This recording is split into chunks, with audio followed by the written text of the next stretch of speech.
샬롬, 톰 소여의 모험 6번째. 해적들의 즐거운 캠프. 해적들의 즐거운 캠프. 아침에 눈을 뜬 톰은 자기가 어디에 와 있는지 잠시 어리둥절했다. 톰은 일어나 앉아 눈을 비비고는 주위를 둘러보았다. 그제야 모든 것이 분명하게 생각났다. 잿빛을 띤 선선한 새벽이었다. 숲속의 감도는 정적 속에서 톰은 기분 좋을 만큼의 안도감과 평화로움을 맛볼 수 있었다. 나뭇잎 하나 움직이지 않았다. 그 어떤 소리도 감히 대자연의 명상을 방해하지 못했다. 구슬 같은 이슬 방울들이 나뭇잎과 풀잎에 맺혀 있었다. 모닥불은 하얀 재로 한 겹 덮여 있었고 가느다란 숨결 같은 푸른빛 연기가 공중으로 피어오르고 있었다. 조와 허크는 아직 잠을 자고 있었다. 숲속 저 멀리에서 새 한 마리가 쥐저귀는 소리가 났다. 그러자 다른 한 마리가 응답을 했다. 곧 딱딱구리가 나무를 쪼아대는 소리가 들려왔다. 차츰 선선한 기운이 감도는 희뿌연 잿빛 새벽이 하얀 아침으로 밝아오고 있었다. 그러자 들려오는 소리도 점차 다양해지더니 숲은 활기를 띠기 시작했다. 경이로운 자연은 잠을 떨어내고 명상에 잠긴 소년 앞에 그 모습을 드러내기 시작했다. 자그마한 초록색 애벌레가 이슬에 젖은 나뭇잎 위를 기어가다가 이따금씩 몸의 3분의 1을 위로 저들고 냄새를 맡았다. 그러고는 다시 기어갔다. 톰은 주위를 살피는 것이라고 생각했다. 벌레가 자기 쪽으로 기어오자 톰은 돌처럼 움직이지 않고 가만히 앉아 있었다. 벌레가 자기 쪽으로 오는 것 같으면 신이 났다가도 방향을 바꾸면 금세 실망했다. 그러다 마침내 벌레가 힘든 결정을 내렸는지 공중으로 몸을 한껏 들어 올렸다가 톰의 다리로 올라와 기기 시작하자 톰은 하늘을 날아갈 듯이 기뻤다. 왜냐하면 그건 톰에게 새 옷이 한 벌 생길지도 모른다는 좋은 징조였기 때문이다. 아주 근사한 해적다운 옷 말이다. 어디선가 개미들이 줄지어 나타나 열심히 일을 하기 시작했다. 어느 놈은 겁도 없이 자기 몸보다 5배나 더 큰 죽은 거미의 시체를 낑낑거리며 들어 올리고는 나무 기둥을 따라 곧장 올라갔다. 갈색 점이 박힌 무당벌레는 외줄을 타듯 아찔하게 가느다란 풀잎을 타고 올라가고 있었다. 톰은 허리를 구부려 무당벌레에게 속삭였다. 무당벌레야, 집으로 날아가렴. 너희 집에 불났다. 그런데 아이들만 있구나. 그러자 무당벌레는 날개를 펴고 집을 살피러 날아가 버렸다. 톰은 놀라지 않았다. 왜냐하면 무당벌레는 불이 났다고만 하면 쉽게 그 말을 믿는다는 것을 톰은 예전부터 알고 있었고 또 직접 여러 번 실험도 해보았기 때문이다. 저쪽에서 새똥구리가 열심히 새똥을 굴리면서 나타났다. 톰이 살짝 건드려 보았더니 새똥구리는 다리를 몸에 붙이고 죽은 척했다.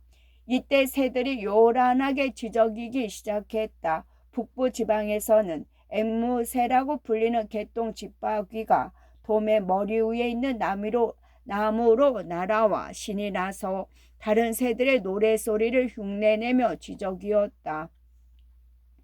그 다음에는 날렵한 어치가 푸른 불꽃처럼 휙 날아 내려와 톰이 팔을 뻗으면 닿을 만한 가느다란 나무까지 앉았다. 어치는 고개를 갸우뚱거리며 낯선 사람들을 호기심이 가득한 눈으로 쳐다보았다. 회색 다람쥐와 덩치 큰 여우 다람쥐가 쪼르르 달려나와 이따금씩 바닥에 주저앉아 소년들을 살피면서 쫑알거렸다. 아마 이 야생 동물들은 이제껏 한 번도 사람을 본 적이 없어서 두려워해야 할 존재인지 아닌지 잘 모르는 모양이었다.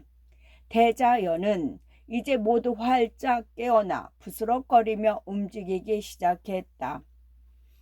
긴창 같은 햇살이 울창한 나뭇잎 사이를 뚫고 여기저기를 비추고 있었고 나비 몇 마리가 그 사이로 날개를 벌럭이며 날아들었다. 톰은 다른 해적들을 흔들어 깨웠다. 아이들은 소리를 지르며 떠들다가 어느새 옷을 벗어 던지고는 앞서거니 뒤서거니 하며 흰 모래사장을 달려 얇고 맑은 물 속에 풍덩 뛰어들어 뒹굴며 놀았다. 드넓은 강 건너 저 멀리 아직 잠들어 있는 자그마한 마을로 돌아가고 싶은 생각은 조금도 없었다. 종잡을 수 없는 강물의 흐름 때문인지 아니면 강물이 조금 불어서인지 내 몫은 떠내려가 버리고 없었다. 하지만 아이들은 오히려 고맙기까지 했다. 자기들과 문명을 이어주는 다리를 불태워 버린 것 같았기 때문이다. 아이들은 아주 상쾌하고 즐거운 기분으로 시장길을 느끼며 다시 캠프에 돌아왔다. 아이들은 곧 모닥불을 활활 지폈다. 허크는 근처에서 시원한 물이 솟아나는 샘물을 발견했다. 아이들은 널쩍한 떡갈나무 잎과 히코리 잎으로 컵을 만들어 물을 마셨다. 히코리는 호두나무과의 낙엽입니다. 야생 나무에 전기가 흠뻑 젖어 있는 물이라면 얼마든지 커피를 대신할 수 있을 것 같았다. 조가 아침을 먹기 위해 베이컨을 얇게 써는 동안 톰과 허크는 잠깐 기다리라고 하고는 고기가 잘 잡힐 것 같은 후미진 곳으로 가 낚싯줄을 들이웠다. 그러자 금방 소식이 왔다. 조가 조바심을 내며 기다릴 사이도 없이 두 아이는 금세 베스와 퍼치라고 불리는 농어류 몇 마리와 자그마한 메기 한 마리를 잡아 가지고 왔다. 대가족이 먹어도 남을 만큼 충분한 양이었다. 아이들은 물고기를 베이컨과 함께 구웠다. 물고기를 먹어본 아이들은 깜짝 놀랐다. 물고기가 이렇게 맛이 있다니 그저 놀라울 따름이었다. 민물고기는 잡자마자 바로 불에 구워 먹을수록 더 맛이 좋다는 사실을 아이들은 몰랐던 것이다. 게다가 밖에서 자고 뛰어놀고 그리고 수영을 한 뒤라 허기져 있었는데 이러한 시장기가 최고의 반찬이라는 것도 알지 못했다. 아침을 먹은 뒤 아이들은 그늘에 누웠다. 그동안 허크는 담배를 피웠다. 한참 쉰 다음 다 같이 숲으로 탐험을 떠났다.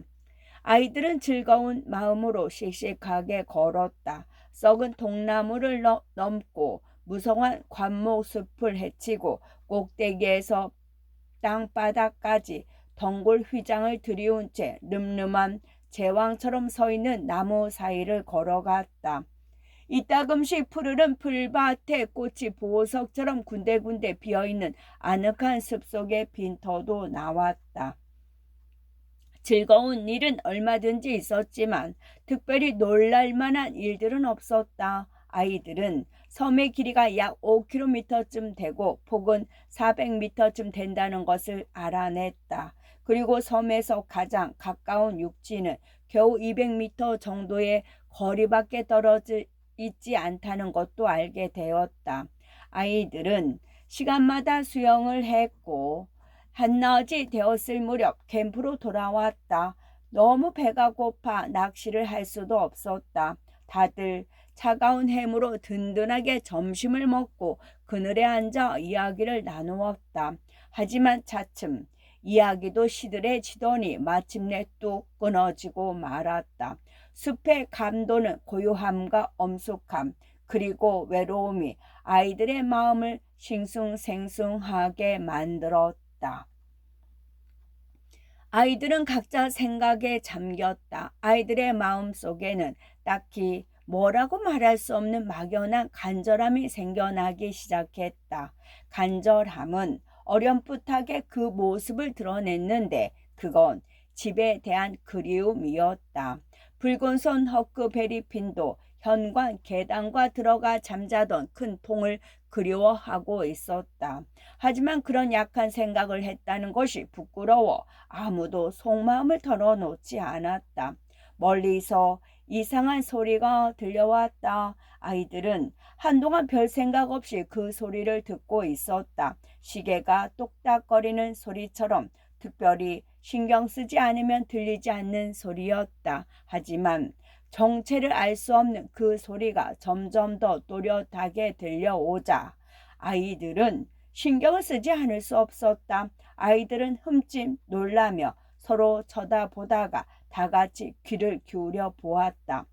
정적이 흘렀다. 의미심장하면서도 결코 깨어질 것 같지 않은 정적이었다. 그러다 갑자기 멀리서 쿵 하는 둔탁한 소리가 바람결에 들려왔다.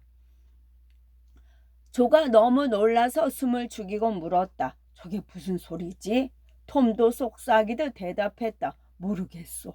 허크베리가 놀란 목소리로 말했다. 천둥은 아니야? 왜냐하면 천둥은 톰이 말을 가로막았다. 들어봐. 가만히 들어보라고. 아무 소리 내지 말고. 아이들은 잠시 기다려 보았다. 1초가 100년처럼 길게 느껴졌다. 마침내 정적을 깨고 또다시 쿵 하고 아까와 똑같은 둔탁한 소리가 들렸다. 가서 보자. 아이들은 벌떡 일어나서 마을이 보이는 강 쪽으로 나갔다. 강둑에 서서 덤불을 젖히고 강을 내다보니 자그마한 증기선이 마을로부터 1.6km 떨어진 곳에서 강물을 따라 내려오고 있는 것이 보였다. 넓은 간판에는 사람들이 가득 타고 있었다. 증기선 가까이 여러 척의 보트가 노를 저으며 물길을 따라 내려오는 것도 보였다. 하지만 아이들은 배에 탄 사람들이 뭘 하고 있는지 도통 알 수가 없었다. 증기선 한쪽에서 흰 연기가 펑 퍼지더니 공중으로 피어올랐다. 그리고 아까와 똑같은 둔탁한 소리가 다시 들려왔다. 톰이 놀라 외쳤다. 이제 알겠다. 누군가가 물에 빠진 거야. 허크도 맞장구를 쳤다. 그래, 맞다.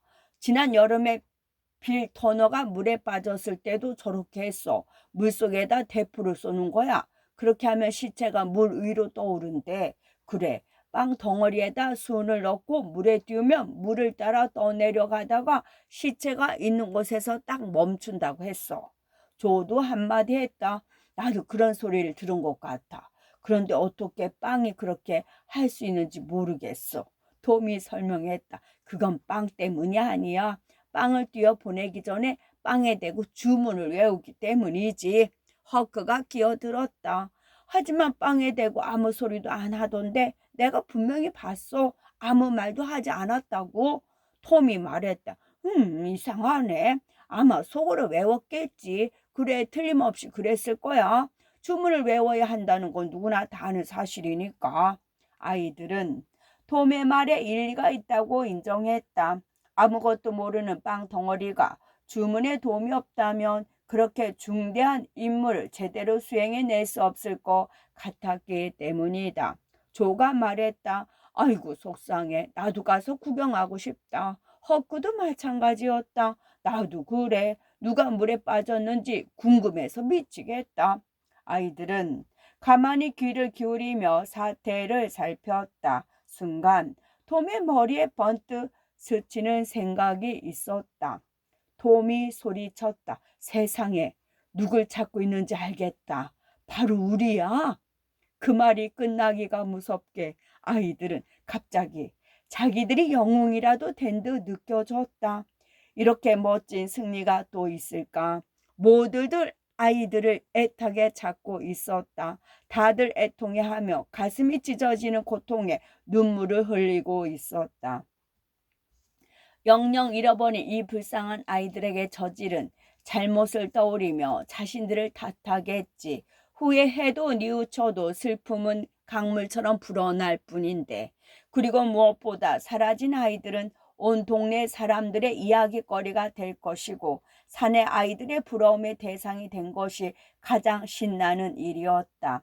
결국 해적이 되기로 한 것은 훌륭한 선택이었다. 날이 저물어 어스름해지자 증기선은 원래 하던 일로 돌아갔다. 보트들도 더 이상 보이지 않았다. 해적들은 캠프로 돌아왔다. 아이들은 자기들 때문에 이 거창하고 떠들썩한 소동이 벌어졌다는 사실에 어깨가 으쓱해지고 신이 났다. 아이들은 물고기를 잡아 저녁을 먹었다. 그러고는 마을에서 지금쯤 자기들에 대해 어떤 생각들을 할지, 무슨 이야기들이 오갈지 축축해 보았다. 자기들 때문에 사람들이 괴로워하는 모습을 상상하니 통쾌하기까지 했다. 하지만 밤에 그림자가 드리워지자 아이들은 점차 말수가 적어졌고 마침내 입을 다물고 모닥불을 바라보며 저마다 생각에 잠겼다. 조금 전까지 들떠있던 마음은 이제 차분히 가라앉았고 톰과 존은 자기들과는 달리 괴로워하고 있을 식구들 생각을 떨쳐버릴 수가 없었다. 점점 마음이 불안해지더니 우울하기까지 했다. 자기들도 모르게 한숨이 저절로 새어나왔다. 한참 뒤 존은 당장은 아니지만 문명사회로 돌아가는 것에 대해 다른 아이들은 어떤 생각을 하고 있는지 조심스럽게 말을 빙빙 돌려가며 떠보았다. 하지만 톰이 콧방귀를 뀌는 바람에 존은 금세 풀이 죽었다. 아직 그런 생각을 하지 않는 허크는 톰과 의견을 같이 했다. 그러자 존은 재빨리 변명을 하고는 겁쟁이처럼 집을 그리워하고 있는 흔적을 말끔히 털어버린 것을 다행스러워했다. 반란은 잠시 연기된 셈이었다. 밤이 깊어가자 허크는 꾸벅꾸벅 졸기 시작하더니 어느새 코를 골았다. 조도 곧 잠이 들었다. 톰은 발베개를 하고 조용히 누워 한동안 두 친구의 모습을 조심스럽게 살폈다. 그러다 마침내 가만히 일어나 무릎으로 기며 풀밭을 뒤졌다. 모닥불 빛에 그림자가 어른거렸다. 톰은 얄팍한 반원형의 흰 무화과 나무 껍질을 몇 개 집어들고 살피고는 그 중에서 마음에 드는 거 2개를 골랐다.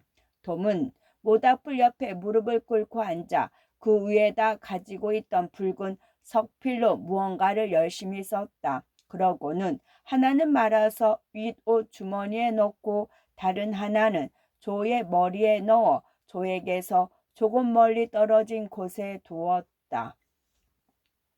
톰은 그 모자 속에다 아주 귀하게 여기는 물건들, 즉 분필 조각, 고무공, 낚싯바늘 3개, 그리고 진짜 수정이라고 불리는 구슬을 집어넣었다. 그런 다음 까치발로 살금살금 조심스럽게 나무 사이를 빠져나와 소리가 들리지 않을 만한 곳에 이르자 모래사장으로 이어지는 길로 곧장 달리기 시작했다. 몰래 집을 찾은 톰. 몇 분 뒤 톰은 일리노이 강가를 향해 모래사장의 얕은 물을 점벙거리며 걸어가고 있었다. 한복판에 이르자 물이 허리까지 찼다. 물살 때문에 더 이상 걸어서 건너는 것은 불가능했다. 그래서 톰은 남아있는 100m 정도를 씩씩하게 헤엄쳐 건너기로 했다. 톰은 물살을 헤치며 상류 쪽으로 헤엄쳤지만 오히려 뒤로 밀리고 있었다. 그러다 마침내 강가에 도착했고 얕은 곳을 찾아 헤엄치다가 드디어 무트로 나왔다. 톰은 위도 주머니에 손을 넣어 보았다. 나무 껍질은 그대로 들어 있었다.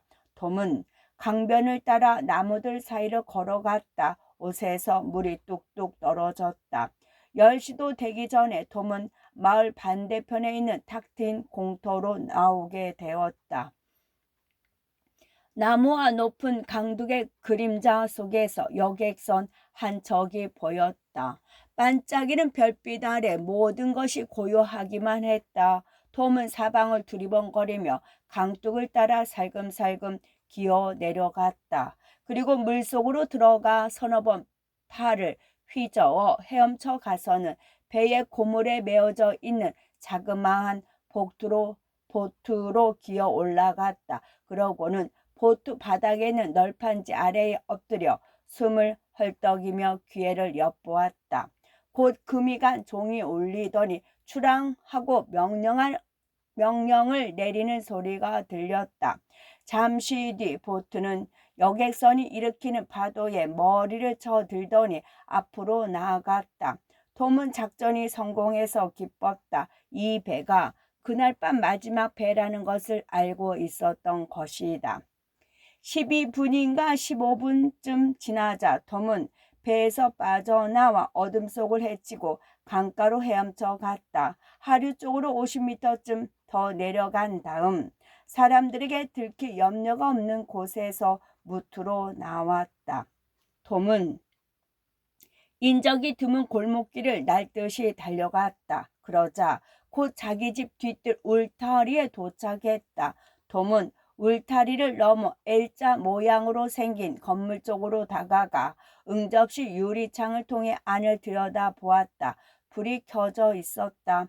안에는 폴리 이모, 시드, 메리, 그리고 조 하퍼의 어머니가 둘러앉아 함께 이야기를 나누고 있었다.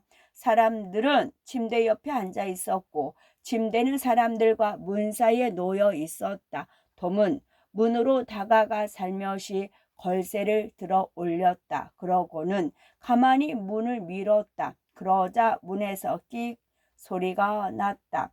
톰은 조심스럽게 문을 계속 밀었다. 끽 소리가 날 때마다 조바심이 났다. 무릎을 꿇고 기어 들어갈 만큼 문이 열리자 톰은 조심스럽게 머리를 들이밀었다. 폴리 이모가 말했다. 아니, 촛불이 왜 이렇게 흔들리지? 톰은 서둘렀다. 문이 열렸나 본데. 그럴 줄 알았어. 정말 이상한 일들이 끊이질 않네. 가서 문 닫고 오너라, 시드. 톰은 아슬아슬하게 침대 밑으로 몸을 숨겼다. 톰은 잠시 누워서 숨을 고른 다음 안쪽으로 기어 들어갔는데 하마터면 이모의 발에 닿을 뻔했다. 폴리 이모가 말했다. 아까도 말했지만 톰은 그렇게 못된 아이는 아니었어요. 장난이 좀 심했을 뿐이지. 졸랑거리고 덤벙대기는 했지만 말이에요. 망아지만큼이나 순진한 아이였는데 남한테 해를 입힐 줄도 모르는 아이지요. 사실 그 아이처럼 속이 좋은 아이도 없을 거예요. 이모는 그렇게 말하더니 울음을 터뜨렸다. 우리 조도 마찬가지예요. 좀 짓궂고 장난치기를 좋아했지만 욕심도 없고 그렇게 마음이 착할 수가 없어요. 그런데 맙소사 크림을 먹었다고 그 아이를 때리다니. 상한 크림을 내가 버려놓고 깜빡했지 뭐예요. 이 세상에서 다시는 그 아이를 볼 수 없게 되다니. 억울하게 야단만 맞고 아이고 불쌍한 내 자식. 하퍼 부인은 가슴이 미어지는 듯 훌쩍했다. 시드가 중얼거렸다. 형이 좋은 곳에 가서 잘 살았으면 좋겠어요. 살아있을 때 좀 더 착하게 굴었더라면. 시드 이모가 버럭 소리를 질렀다. 비록 직접 볼 수는 없었지만 이모가 분명 이글거리는 눈빛으로 시드를 노려보았을 거라는 걸 톰은 알 수 있었다. 이모가 계속 말했다. 형에 대해 단 한마디도 나쁘게 말하지 마라. 이미 각오 없는 아이잖니. 하나님이 톰을 잘 돌봐 주실 거다. 네가 걱정할 일이 아니야. 오, 하퍼 부인, 저도 그 애를 잊을 수 있을지 모르겠어요. 이 늙은이 속을 그토록 썩이던 녀석이지만 저에게 얼마나 위안이 되었는지 몰라요. 생명을 주신 분도 주님이시고 거두시는 분도 주님이시니 그의 이름을 찬양하라. 하지만 너무나 힘들어요. 너무 힘들다고요. 지난 토요일만 해도 코앞에서 폭죽을 터뜨렸다고 제가 그 애를 때려 주었어요. 이렇게 빨리 가버릴 줄도 모르고. 돌이킬 수만 있다면 그 아이를 끌어안고 축복이라도 해줄걸. 예, 맞아요. 어떤 기분인지 저도 잘 압니다. 하퍼 부인, 지금 어떤 심정일지 저도 잘 알아요. 어제 낮에는 우리 톰이 고양이한테 진통제를 잔뜩 먹였지 뭐예요. 그래서 고양이가 온 집안을 난장판으로 만들었다고요. 오, 하나님 용서해 주십시오. 너무 화가 나서 제가 골무로 톰의 머리를 때렸답니다. 불쌍한 녀석, 이제 저 세상으로 가고 없는 불쌍한 녀석. 하지만 이제 모든 고통에서 벗어났겠군요. 그 녀석이 마지막으로 한 말이 나를 원망하는 투라. 나이 많은 이모는 가슴 아픈 기억을 감당하기 어려웠는지 마침내 통곡했다. 톰도 코를 훌쩍였다. 듣고 보니 자신이 너무 불쌍해서였다. 메리의 울음소리도 들렸다. 메리는 가끔씩 톰에 대해 좋은 기억을 이야기했다. 톰은 그 어느 때보다도 자신에 대해 뿌듯한 생각이 들었다. 이모가 얼마나 애통해하던지 톰은 침대 밑에서 뛰쳐나가 이모를 기쁘게 해주고 싶은 마음이 굴뚝 같았다. 멋지게 극적인 상황을 만드는 것을 좋아하는 톰이었지만 그렇게 하고 싶은 마음을 꾹 참고 가만히 엎드려 있었다. 톰은 계속 이야기를 엿들었다. 이런저런 이야기를 맞추어 보니 처음에는 아이들이 수영을 하러 나갔다가 물에 빠져 죽은 것으로 여겼다. 그러다 작은 뗏목이 없어진 것을 알게 되었고 또 몇몇 아이들의 말에 따르면 사라진 아이들이 뭔가 큰 일이 벌어질 거라고 공공연히 떠들고 돌아다닌 모양이었다. 눈치 빠른 사람들은 아이들의 뗏목을 타고 강하루에 있는 마을로 갔겠구나 싶었는데 아이들이 타고 간 뗏목이 8, 9km 떨어진 미주리 강가에서 발견되었던 것이다. 그러자 모든 희망이 사라져 버리고 말았다. 아이들은 물에 빠져 죽은 것이 분명했다. 그렇지 않았다면 배가 고파서라도 밤에는 집으로 돌아왔을 거라고 믿었기 때문이다. 아이들이 강 한가운데서 빠져 죽은 것이 틀림없으므로 시체를 찾는 노력은 모두 소용없는 일이라고 여겨졌다. 아이들은 모두 헤엄을 잘 치기 때문에 물이 깊은 강 한가운데만 아니라면 강가까지 충분히 헤엄쳐 나왔을 거라고 생각했다. 오늘이 수요일이니 일요일 아침까지 시체를 찾지 못하면 희망을 버리고 그날 아침에 장례식을 치를 예정이었다. 톰은 몸을 부르르 떨었다.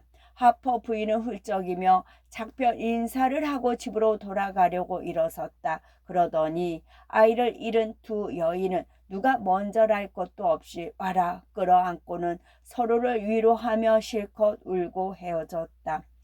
폴리 이모는 보통 때보다 훨씬 더 부드러운 말투로 시드와 메리에게 잘 자라는 인사를 했다. 시드도 코를 훌쩍거렸고 메리는 걷잡을 수 없는 슬픔에 펑펑 울고 말았다. 폴리 이모는 무릎을 꿇고 톰을 위해 기도했다. 기도는 무척 감동적이고 애처로웠으며 구구절절 애절하고 사랑이 넘치는 내용이었다. 이모의 목소리는 계속 떨리고 있었다. 톰은 그 기도가 끝나기도 전에 하염없이 눈물을 흘렸다. 이모가 잠자리에 든 뒤에도 톰은 한참 동안 침대 밑에 그대로 엎드려 있어야 했다. 이모가 이따금씩 소리내어 흐느끼며 불안하게 계속 뒤척였기 때문이다. 하지만 마침내 이모는 곤히 잠들었고 가끔씩 신음소리만 냈다. 톰은 살금살금 침대 밑으로 기어 나와 침대 옆에 서서 손으로 촛불을 가리고 이모를 내려다 보았다. 이모가 너무나 애처로워 보였다. 톰은 나무 껍질에 쓴 편지를 꺼내 촛불 옆에 내려놓았다. 그러다 무슨 생각이 들었는지 그 자리에 선 채 곰곰이 생각에 잠겼다. 근사한 해결책이 생각난 톰은 곧 얼굴이 밝아졌다. 톰은 서둘러 나무 껍질 편지를 다시 주머니에 넣었다. 그리고 허리를 숙여 파리한 이모의 입술에 입 맞추고는 그 길로 집에서 빠져나와 문을 닫았다. 톰은 어둠 속을 걸어서 여객선이 정박해 있는 곳으로 돌아왔다. 아무도 없는 것을 확인한 톰은 배짱 좋게 배에 올라탔다. 감시인 하나를 제외하면 배에는 아무도 없었고 그 감시자는 밤만 되면 죽은 듯이 잠만 잔다는 것을 톰은 잘 알고 있었다. 톰은 고물에 매달려 있는 보트의 밧줄을 풀었다. 그리고 배에 올라타고는 사방을 조심스럽게 살핀 다음 상류를 향해 노를 저었다. 마을에서부터 1.6km까지 상류로 올라온 톰은 강을 건너기 위해 몸을 숙이고 힘차게 노를 저었다. 얼마 뒤 톰은 맞은편 강가에 멋지게 닿았다.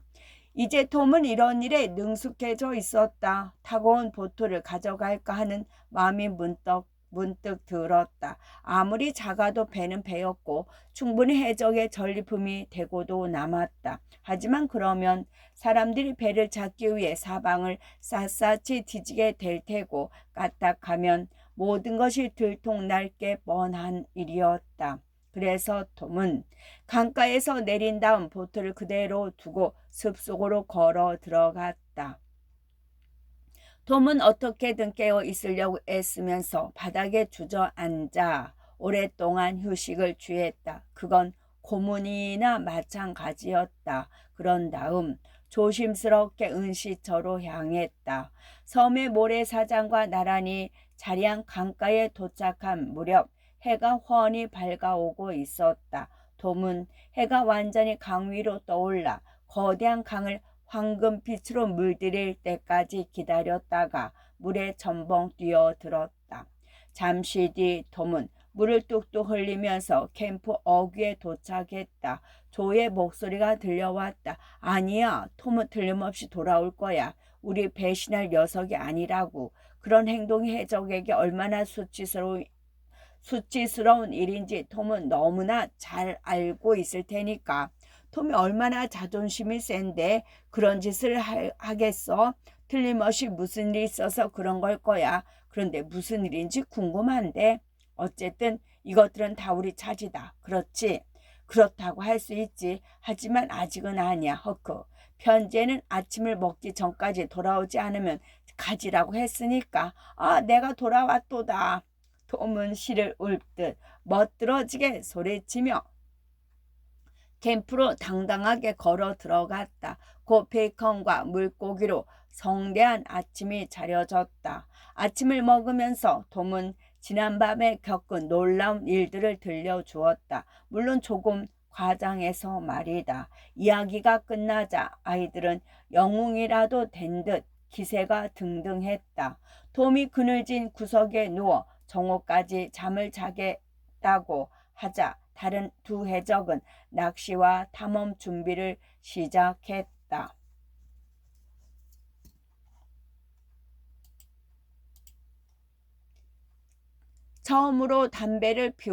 처음으로 담배를 피우다.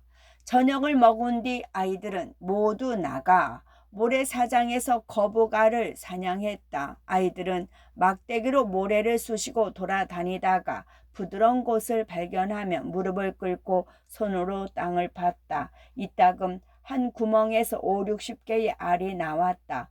거북알은 영국산 호두보다 약간 작은 크기의 완전한 공 모양이었다.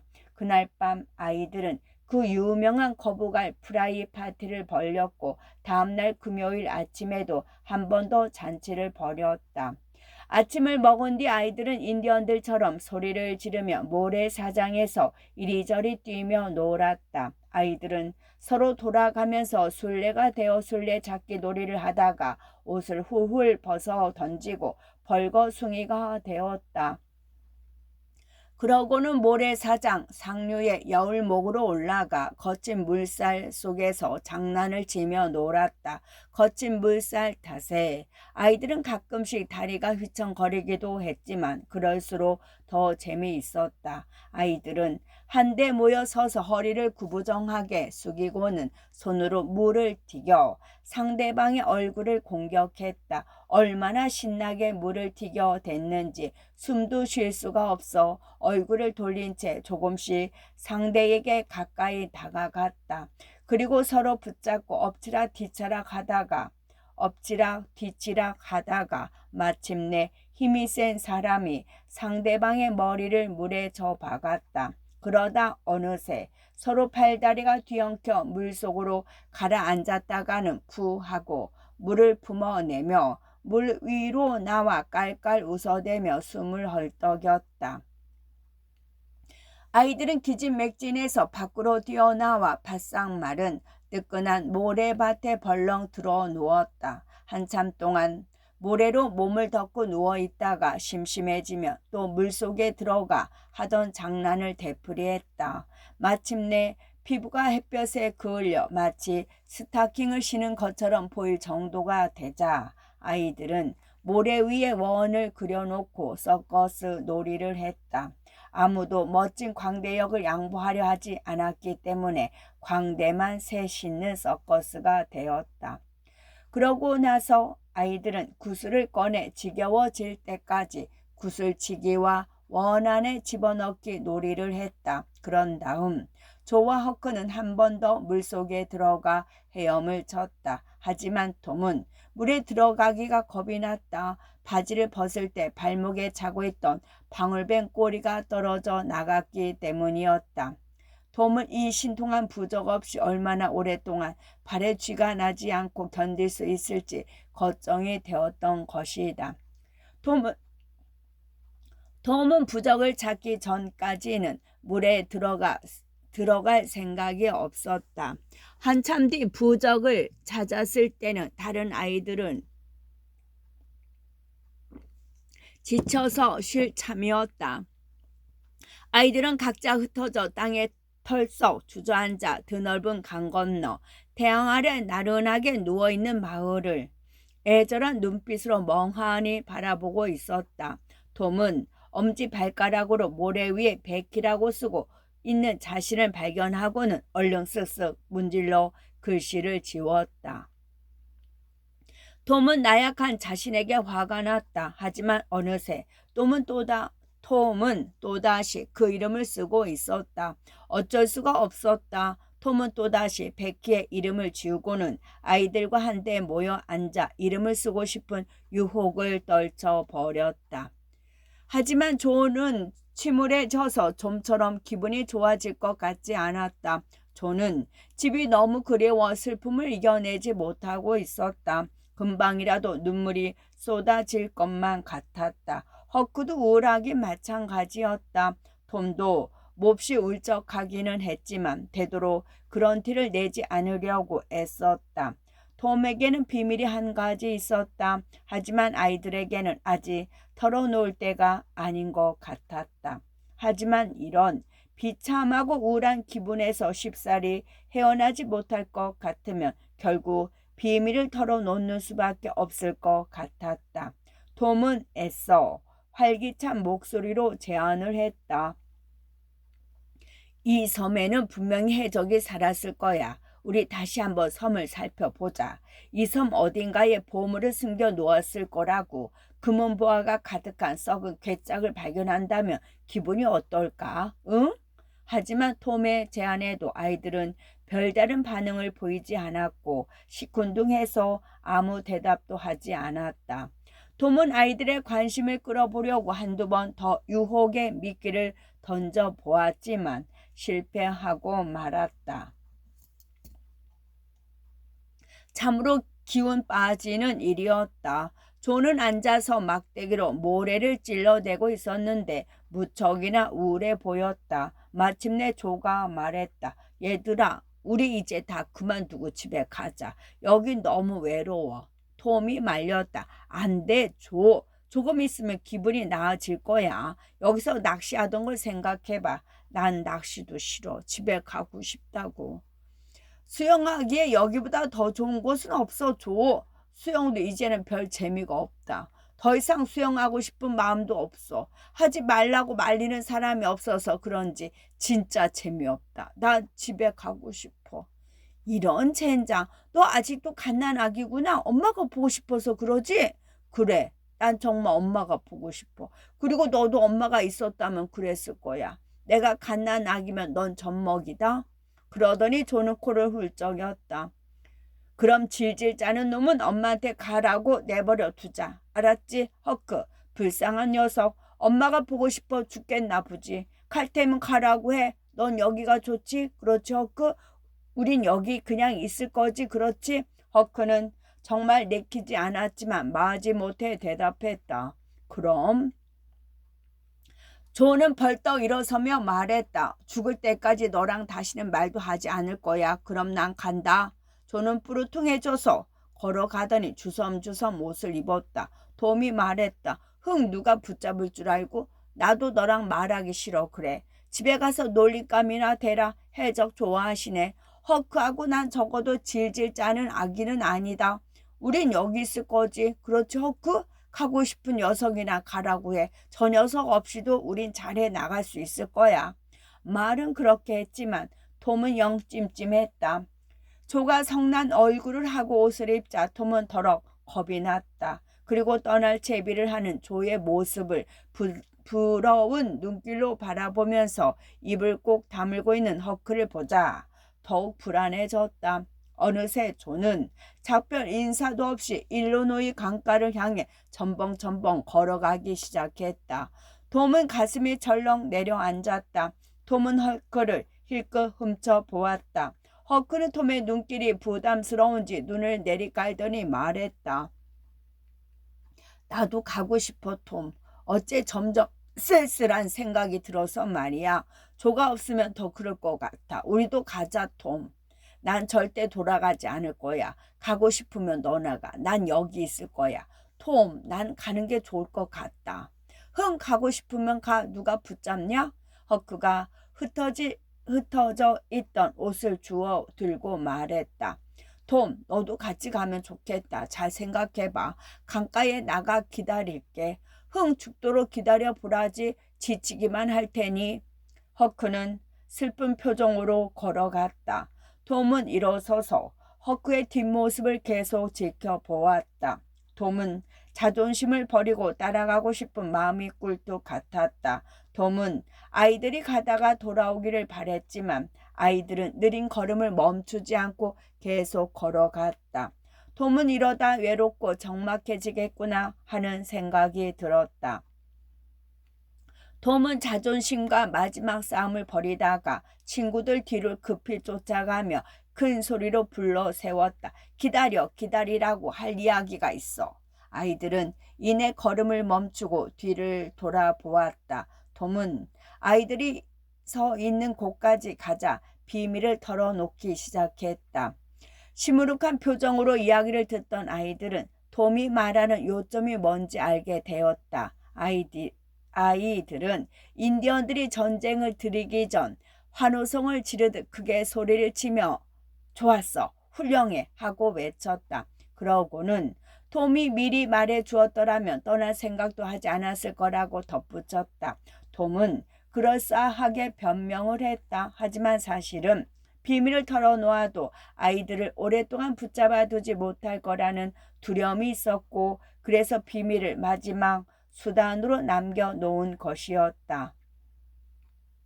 아이들은 기꺼이 돌아와 다시 신나게 어울려 놀았다. 아이들은 톰의 엄청난 계획과 그런 생각을 해낸 톰의 천재성을 칭찬하느라 정신이 없었다. 거북알과 물고기로 근사한 저녁을 먹은 뒤 톰은 이제 자기도 담배를 배우고 싶다고 말했다. 조도 덩달아 자기도 한번 시도해 보겠다고 했다. 그래서 허크는 파이프를 만들어 그 안에 담배 잎을 재웠다. 두 초보자들은 언젠가 포도 덩쿨을 담배처럼 말아서 피워보긴 했지만 진짜 담배는 한 번도 피워본 적이 없었다. 그때는 공연히 기분 내어 피웠다 혀만 깨물었고 포도 덩쿨은 어쩐지 남자답지 못하다는 생각을 했다. 아이들은 팔꿈치를 짚고 길게 드러누워 조금은 불안한 마음으로 뻐끔뻐끔 조심스럽게 담배를 피우기 시작했다. 담배 연기는 영 맛이 좋지 않았다. 아이들은 캑캑 거리기까지 했다. 하지만 톰은 시치미를 떼고 말했다. 에이, 별거 아니네. 이런 건 줄 알았으면 진작 배울 걸 그랬어. 조도 맞장구를 쳤다. 그래, 맞아. 아무것도 아니잖아. 톰이 말했다. 사람들이 담배 피우는 걸 보면서 나도 담배를 피워보고 싶다고 생각했는데 그런데 내가 이렇게 담배를 피우게 될 줄은 생각도 못했어. 나도 그랬어. 그렇지, 허크? 내가 전에 그런 말 하는 거 들었지, 허크? 허크가 알아. 내가 그렇게 말하고 다녔던 거. 허크가 대답했다. 그래, 여러 번 그랬지. 톰이 말했다. 나도 수백 번도 더 말했을걸. 한 번은 도살장 옆에서 그랬지. 기억나지, 허크? 내가 그 말할 때 밥 테너도 있었고 조니 밀러랑 제프 대처도 있었어. 기억나지, 허크? 내가 그런 말 한 거? 허크가 대답했다. 그래, 기억나. 내가 하얀색 큰 구슬을 잃어버린 다음 날이었어. 아니, 그 전날이었나? 톰이 다시 말했다. 거봐, 허크도 기억한다고. 저도 지지 않았다. 하루 종일이라도 피울 수 있겠어. 속도 울렁거리지 않는데 톰도 지기 싫은 모양이었다. 그러게 말이야. 나도 하루 종일 피우라고 해도 피우겠어. 하지만 제프 대처는 어림도 없을걸. 제프 대처? 야, 그 녀석은 아마 두 목구만 빨아도 쓰러져 버릴걸. 한번 해보라고 해야지. 직접 해보면 확실히 알게 되겠지. 맞아, 맞아. 그리고 조니 밀러도 그래. 그 녀석이 담배 피우는 꼴은 한 번이라도 봤으면 좋겠다. 조가 맞장구를 쳤다. 야, 나도 보고 싶다. 하지만 조니 밀러는 절대 못할 거야. 한번 훅 들이마시고는 정신을 잃을 테니까. 그래, 맞아. 아이들한테 지금 우리 모습을 보여주고 싶다. 그러게 말이야. 아무 말 않고 있다가 어느 날 녀석들이 있을 때 내가 너희들한테 다가가 이렇게 말하는 거야. 줘, 파이프 있냐? 나 담배 피우고 싶은데. 그럼 네가 시침을 뚝 떼고 대답하는 거야. 응, 내가 쓰던 오래된 파이프도 있고 하나 더 있다. 하지만 담배가 별로 좋은 게 아니라서 하고 말이지. 그럼 내가 괜찮아. 강한 맛이라면 괜찮아. 그렇게 말하는 거지. 네가 파이프를 꺼내면 우리들이 대원하게 불을 붙이고는 담배를 피우면서 녀석들이 어떤 표정을 짓는지 보는 거야. 이야, 굉장한데? 정말 신나겠다. 톰 당장 해봤으면 좋겠다. 나도. 우리가 해적질을 하러 집을 떠나 있을 때 배웠다고 하면 아마 그 녀석들도 같이 따라가서 했다고 속을 태우지 않을까? 그야 당연하지. 부러워 죽을 거야. 아이들은 주절주절 계속 떠들었다. 하지만 이야기는 조금씩 시들해지더니 중간에 뚝뚝 끊어지고 있었다. 침묵이 점점 더 길어졌다. 침을 뱉는 횟수가 놀랄 만큼 많아졌다. 아이들의 뺨 안쪽에 있는 구멍이란 구멍은 모두 분수가 된 듯 혀 아래쪽에 자꾸 침이 개고 뱉어도 자꾸 샘솟았다. 입에 차고 넘치는 침은 아무리 애를 써도 목구멍으로 넘어갔다. 그러면 침을 삼킬 때마다 구역질이 났다. 두 아이는 얼굴이 창백해지고 괴로운 듯 보였다. 조는 힘없이 손에 들고 있던 파이프를 떨어뜨렸다. 톰의 파이프도 떨어졌다. 두 아이의 침샘은 무섭게 침을 품어댔고 아이들은 열심히 펌프처럼 침을 뱉어냈다. 이윽고 조가 완전히 기운이 빠진 목소리로 말했다. 칼을 잃어버렸어. 가서 찾아봐야겠다. 톰은 입술을 떨며 떠듬떠듬 말했다. 내가 도와줄게. 넌 저쪽을 찾아봐. 난 옹달샘 근처를 뒤질 테니까. 넌 올 필요 없어, 허크. 우리 둘이 찾을 수 있을 거야. 그래서 허크는 그냥 앉아 있었다. 1시간을 기다려도 친구들이 오지 않자 허크는 심심해져서 친구들을 찾아 나섰다. 두 친구는 서로 멀찌감치 흩어져 창백한 얼굴로 새근새근 잠들어 있었다. 허크는 두 친구의 뒤집어졌던 속이 이제는 편안해졌다는 것을 알 수 있었다. 그날 밤 새 아이는 저녁을 먹는 동안 별로 말을 하지 않았다. 풀이 죽은 모습이었다. 식사를 마친 뒤 허크가 자기 파이프를 준비한 다음 친구들을 위해 파이프를 준비하려고 하자 아이들은 싫다고 거절했다. 속이 좋지 않다고 아마 저녁 먹은 게 얹힌 것 같다고 둘러댔다. 한밤중에 조는 잠에서 깨어났다. 그러고는 불안한 마음에 아이들을 깨웠다. 뭔가 심상치 않은 분위기가 사방에 무겁게 내려앉아 있었다. 바람 한 점 없이 무더운 열기가 질식할 듯 짓누르고 있었다. 아이들은 서로를 위안 삼아 모닥불 옆에 딱 붙어 앉아 있었다. 아이들은 가만히 앉아 신경을 곤두세우고 기다려 보았다. 심상치 않은 고요함이 계속되었다. 모닥불 빛이 닿지 않는 곳은 전부 칠흑 같은 암흑 속에 갇혀 있었다. 순간 빛이 번뜩이며 나뭇잎을 희미하게 밝히는가 싶더니 이내에 사라져 버렸다. 그러더니 또 한 번 빛이 번쩍였다. 아까보다는 조금 강한 빛이었다. 그리고 또 한 번 불이 번쩍였다. 그러더니 숲속의 나뭇가지 사이로 희미하게 신음하는 듯한 나지막한 소리가 들려왔다. 순간 두 뺨으로 휙 하고 바람이 가느다란 숨결처럼 스쳐 지나갔다. 아이들은 밤에 영혼이 지나간 것은 아닐까 생각하며 몸을 부르르 떨었다. 잠시 아무 소리도 들리지 않았다. 그러다가 섬뜩한 섬광이 한밤을 대낮처럼 밝혔다. 아이들 발밑에 있는 풀잎 하나하나가 아주 선명하고 똑똑하게 보일 정도였다. 그리고 완전히 겁에 질려 하얗게 변한 새 아이의 얼굴을 비추었다. 하늘에서 요란한 전등 소리가 땅 아래까지 깊숙이 울려 퍼지는가 싶더니 이내 우르릉거리는 소리로 잦아들어 저 멀리 사라졌다. 찬바람이 섬뜩하게 휙 하고 불어오더니 나뭇잎을 뒤흔들고는 모닥불의 흰 죄를 마치 눈처럼 흩뿌리고 가버렸다. 숲에서 또 한 번 번쩍하고 사납게 번개가 쳤다. 그러고는 바로 뒷이어 찢어지는 듯한 전등 소리가 들렸다. 아이들 머리 위에 있는 나무를 날려버릴 것만 같았다. 아이들은 그 뒤에 이어지는 짙은 어둠 속에서 공포에 떨며 서로 꼭 끌어안았다.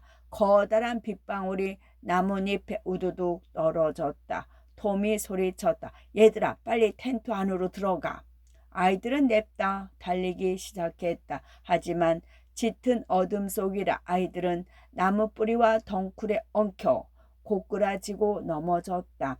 정신없이 달리다 보니 세 아이는 뿔뿔이 흩어져 각자 다른 곳을 뛰어가고 있었다. 매서운 바람이 나무 사이로 무시무시한 소리를 내며 불어왔다. 스치고 지나가는 모든 것들이 바람의 노래를 따라 부르는 듯 했다. 눈이 멀 것 같은 눈부신 번개가 계속 이어졌고 그 뒤로는 귀가 찢어질 듯한 전등 소리가 뒤따랐다. 그러자 이번에는 억수같이 비가 쏟아졌고 점점 기세를 더해가는 태풍과 함께 빗줄기가 장대처럼 굵어졌다.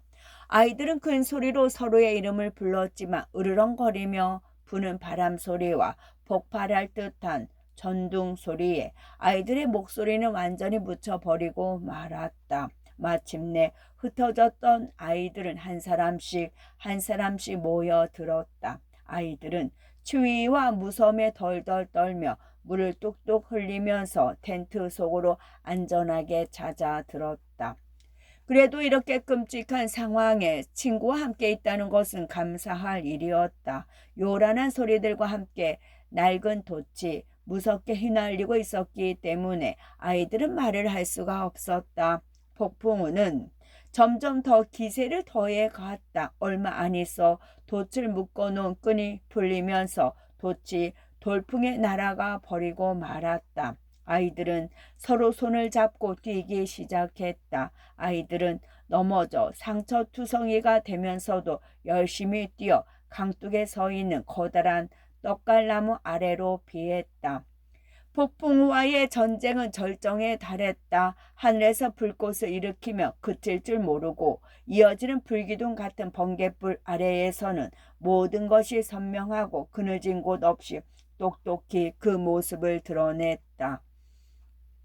휘어질 듯 흔들리는 나무, 하얀 거품을 일으키며 소용돌이치는 강물, 거품을 품어대듯 뿌려대는 빗줄기, 희미한 윤곽을 드러내 반대편 강가에 깎아 지르는 듯한 절벽, 그 모든 것이 흘러가는 구름과 몰아치는 비의 장막 사이에서도 한꺼번에 언뜻 모습을 드러냈다. 이따금씩 거대한 나무들이 싸움을 이겨내지 못하고 어린 나무 위로 쿵 소리를 내며 쓰러졌다.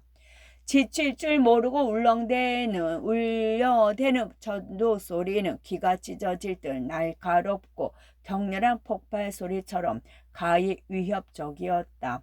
폭풍은 단숨에 섬을 갈기갈기 찢어놓고 완전히 불태우고 나무 꼭대기까지 물에 잠기게 하고 섬에 살고 있는 모든 생물들의 귀를 멀게 하고 바람으로 다 날려 버릴 듯한 기세로 맹렬히 휘몰아쳤다. 집 없는 어린아이들이 감당하기에는 너무나 난폭한 밤이었다. 하지만 마침내 싸움은 끝이 났다. 막강하고 위협적이었던 적은 그 기세와 노여움이 수그러지고 섬에는 점차 평온이 자리 잡았다. 아이들은 완전히 넋이 나가서 캠프가 있던 곳으로 돌아갔다. 캠프에 돌아가 보니 저만 다행이라는 느낌도 들었다. 텐트의 주붕 역할을 하던 거대한 단풍나무가 번개를 맞아 산산조각이 난 채 쓰러져 있었던 것이다. 그런 엄청난 일이 벌어졌을 때 그 아래 없었다는 것은 정말 감사해야 할 일이었다. 캠프 안에 있는 것은 모두 물에 푹 젖어 있었다. 모닥불도 마찬가지였다. 그 나이의 아이들이 모두 그렇겠지만 아이들은 준비성이 없어서 비가 올 것에 미리 대비하지 못했다. 온몸이 비에 푹 젖어 한기까지 느껴졌다. 참담한 상황이었다. 아이들은 두털두털 불평만 늘어 놓았다. 다행히 모닥불 근처에 커다란 통나무가 있었는데 그 아래로 손바닥만큼 비에 젖지 않은 부분이 남아 있었다. 인내심을 가지고 열심히 애쓴 결과 아이들은 통나무의 아래 부분에서 나무 조각과 껍질을 뜯어내어 마침내 다시 불을 피울 수 있었다. 아이들은 불이 활활 타오를 수 있게 죽은 나무 가지들을 장뜰 쌓아 태웠다. 그러자 마음이 조금 편안해졌다. 아이들은 햄을 불에 말려 배부르게 먹었다. 그러고는 모닥불가에 앉아 밤새도록 이야기꽃을 피웠다. 어차피 드러누워 눈을 붙일 수 있을 만한 마른 땅이 없었기 때문이었다. 태양이 소리 없이 떠올라 아이들을 비출 때쯤 졸음이 쏟아졌다. 아이들은 모래사장으로 나가 잠이 들었다. 그러나 곧 따가운 햇볕이 내리쬐었고 아이들은 지친 몸을 이끌고 아침 식사 준비를 했다. 아침을 먹고 나자 온몸이 뻐근하고 나른했다. 그러자 또 집 생각이 났다. 톰은 금방 눈치를 채고 되도록 아이들을 즐겁게 해주려고 애를 썼다. 하지만 아이들은 구슬에도 서커스에도 그리고 수영은 물론 그 어느 것에도 관심이 없었다. 마지막으로 톰이 비밀 이야기를 한 번 더 상기시키자 겨우 활기를 되찾을 수 있었다. 톰은 이때를 놓치지 않고 아이들에게 새로운 놀이를 해보자고 제안했다. 그건 잠시 해적이 된다는 생각은 접고 기분 전환으로 인디언이 되자는 이야기였다. 아이들은 톰의 제안에 솔깃했다. 아이들은 어느새 옷을 벗어 던지고 온몸에 검은 진흙을 발라 얼룩말 모양의 인디언이 되었다. 그리고 짐작했겠지만 다들 추장만 하겠다고 고집을 피웠다. 그래서 새 추장은 영국 전창민들을 습격한답시고 숲속을 미친 듯이 뛰어다녔다. 그러다 아이들은 서로 적대 관계에 있는 새 부족으로 편을 갈라서 매복해 있다가 무시무시한 소리를 지르며 서로의 부족을 습격해서는 수천 명의 머리 가죽을 벗겼다. 그야말로 피비린내 나는 격렬한 전쟁을 치른 날이었다. 말할 필요도 없이 아이들은 아주 신나는 하루를 보냈다. 저녁 시간이 되자 아이들은 다시 캠프로 돌아왔다. 배는 고팠지만 기분은 한결 나아졌다. 하지만 고민거리가 생겼다. 서로 적대 관계에 있는 인디언 부족들은 우정의 빵을 나누어 먹기 전에 우선 화해를 해야 했다. 그러려면 화해의 담배를 피우지 않으면 안 되었던 것이다. 그것 말고는 다른 방법이 없었다. 인디언 중 2명은 차라리 해적으로 남아 있었으면 좋았을 걸 하고 후회했지만 소용없는 일이었다. 아이들은 되도록 태연하게 기분 좋은 척 파이프를 가져오라고 하고는 제대로 된 격식에 맞춰 돌아가면서 한 모금씩 담배를 빨고 연기를 내뿜었다. 두 소녀는 인디언 놀이를 하길 참 잘했다고 생각했다. 뜻하지도 않은 수확이 있었기 때문이다. 이제는 잃어버린 칼을 찾아야 한다고 둘러대며 자리를 뜰 필요 없이 조금씩 담배를 피울 수 있게 된 것이다. 참기 어려울 정도로 속이 메스꺼리지도 않았다. 아이들은 노력해 보지도 않고 충분히 가능성이 보이는 이 일을 그냥 포기할 생각은 없었다. 아이들은 저녁을 먹고 난 뒤 조심스럽게 연습을 했다. 마침내 만족할 만한 성과를 거두었고 그날 저녁은 아주 즐거운 시간을 보냈다. 아이들은 여섯 부족들의 머리 가죽을 벗겨낸 것보다 새롭게 습득한 이 기술이 더 자랑스럽고 기뻤다. 아이들은 허풍을 떨건 말건 그냥 내버려 두도록 하자. 당장 그 애들에게 볼 일이 있는 것도 아니니까 말이다. 끝.